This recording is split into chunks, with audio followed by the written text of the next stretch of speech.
Tu n'as pas compris. Satan essaye de pousser Christ, pasteur Faïta, à faire dépendre son identité de ses actions. Ça veut dire si tu ne réussis pas à transformer les pierres en pain, donc tu n'es pas le Fils de Dieu. Écoute-moi, ton identité n'est pas liée à ce que tu fais. Ton identité est liée à ce que Dieu dit.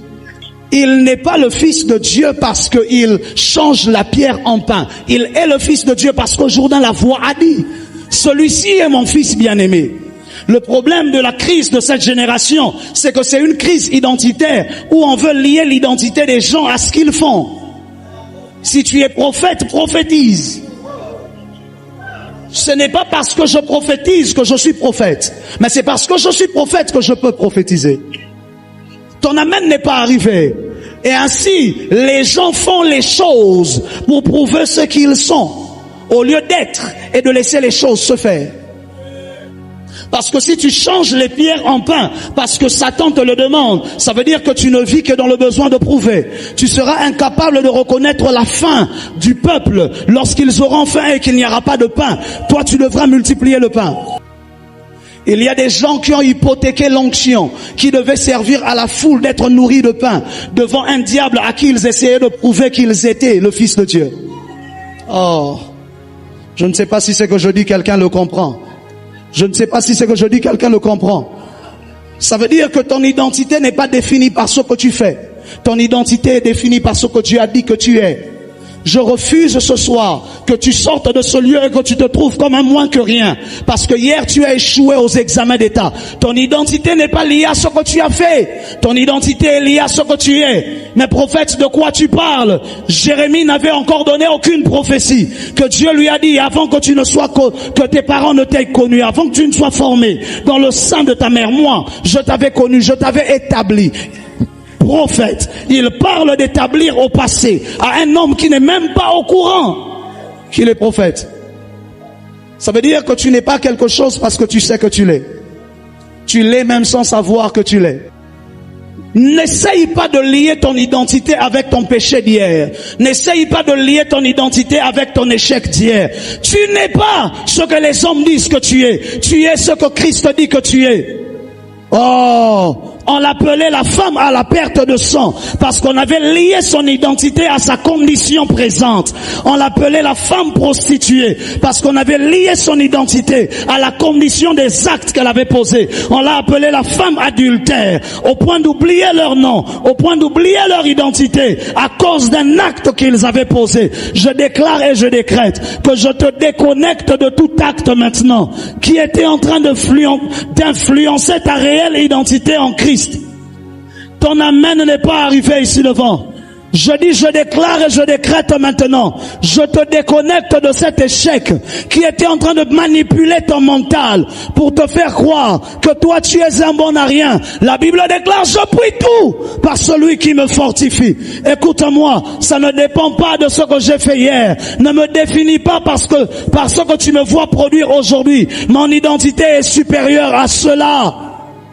Ton amen n'est pas arrivé. Ton amen n'est pas arrivé. Il était encore en cache-couche, en train de chier sur lui et être essuyé par Marie. Mais pourtant, il était déjà le Fils de Dieu. Mon identité n'est pas liée à ce que tu me vois produire maintenant. Mon identité, elle est céleste. Elle est déclarée par Dieu. Ça veut dire, le jour où tu découvres ta réelle identité, que tu sais qui tu es, tu te délivres du besoin de prouver. Parce que désormais, tu ne changes plus les pierres en pain pour prouver que tu es le Fils de Dieu. Mais tu sais que tu es le Fils de Dieu et cela te suffit. Lorsque cette génération se sera délivrée du besoin de prouver, c'est là qu'elle sera prête à être utilisée par Dieu. Ton amen n'est pas arrivé ici devant. Lorsque tu finiras par réussir à te délivrer de ce besoin irréversible, ce besoin incontenable de prouver, c'est là que finalement le Seigneur se servira de toi et t'utilisera. Et donc j'étais en train de dire que on ne s'associe pas à tout le monde. Le problème de la consécration de plusieurs, ce sont leurs associations. Ce n'est pas parce que le lion, le loup, le tigre et le guépard, tous sont carnivores, que tu les verras marcher ensemble.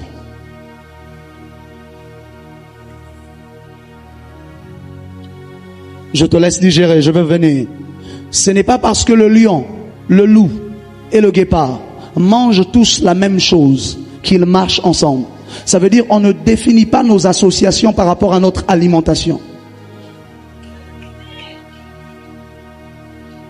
Malgré que nous tous on chasse l'antilope, malheureusement tu ne nous verras pas ensemble parce qu'on chasse l'antilope. Mais on définit ses associations par rapport à son identité. Le lion se retrouvera avec le lion, le loup se retrouvera avec le loup, la hyène se retrouvera avec les hyènes, et ainsi de suite. Je prie ce soir que Dieu te donne la sagesse de découvrir qui ont la même identité que toi, qui sont à peu près identiques à toi, afin que tu t'attaches à eux. Pas d'abord ceux qui disent les mêmes choses que toi, mais ceux qui sont les mêmes choses que toi. Voici ce qui me dérange. En fait, il y en a plusieurs. Voici la première.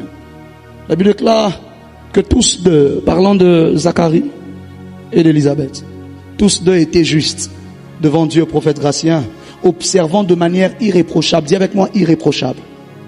Dis le plus fort, irréprochable. Tous les commandements et toutes les ordonnances du Seigneur. Pourtant, ils n'avaient pas d'enfants. Je ne sais pas si vous connaissez c'est quoi le mot irréprochable. Ils étaient irréprochables. Il n'y avait rien à leur reprocher. Ils étaient semblables à Daniel parce que c'est une autre fois où ce mot est appliqué dans la Bible. Il n'y avait rien à leur reprocher. Mais pourtant, ils n'avaient pas d'enfants. Ça veut dire que les résultats ne sont pas toujours liés à la qualité de la vie de quelqu'un. Il y a des hommes irréprochables qui se retrouvent stériles. Et de ceux qui sont reprochables, qui ont des dizaines d'enfants. Ne juge pas ma relation avec Dieu parce que jusque-là je ne porte pas de fruits.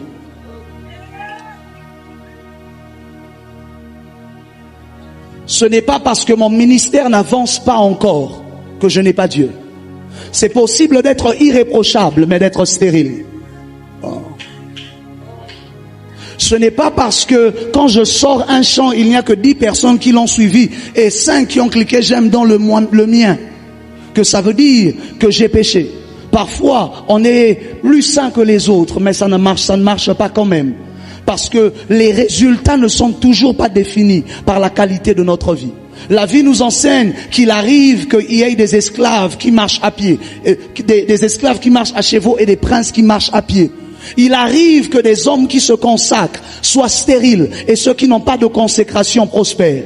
Il arrive que des hommes qui se consacrent ne produisent pas de résultats au travail et ceux qui ne se consacrent pas semblent avoir des résultats. Il arrive.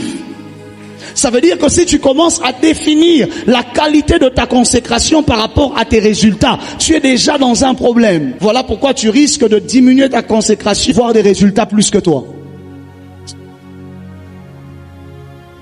La personne à qui je devais parler a raté le culte. Apparemment, elle est sortie juste avant le culte. Donne-moi un bon amen que je prêche. Ça veut dire qu'à partir de ce moment-là, peu importe combien est-ce que mes résultats semblent encore traîner, je reste dans ma consécration parce que je sais que ce n'est pas d'abord lié à mes résultats, c'est d'abord lié à ma relation avec Dieu. Résultat ou pas, je me consacre. Sois avec moi, mon fils. Est-ce que quelqu'un est avec moi ce soir? Est-ce que quelqu'un est avec moi ce soir? Élisabeth nous enseigne que c'est possible d'avoir un couple parfait, mais de ne pas avoir d'enfants. Élisabeth nous enseigne que c'est possible d'avoir un ministère parfait, de ne pas produire des grands résultats. Élisabeth nous enseigne que c'est possible d'avoir une vie de prière parfaite, mais de ne pas avoir les résultats, et de regarder les autres avoir les résultats et de pleurer, et de décider d'abandonner sa consécration, parce que de toutes les façons, elle n'a pas produit de résultats. Je parle à un Zacharie ce soir. Un jour, tu seras seulement en train de servir, comme tu as l'habitude de servir. Et là même sur le lieu où tu seras en train de servir, un ange t'apparaîtra.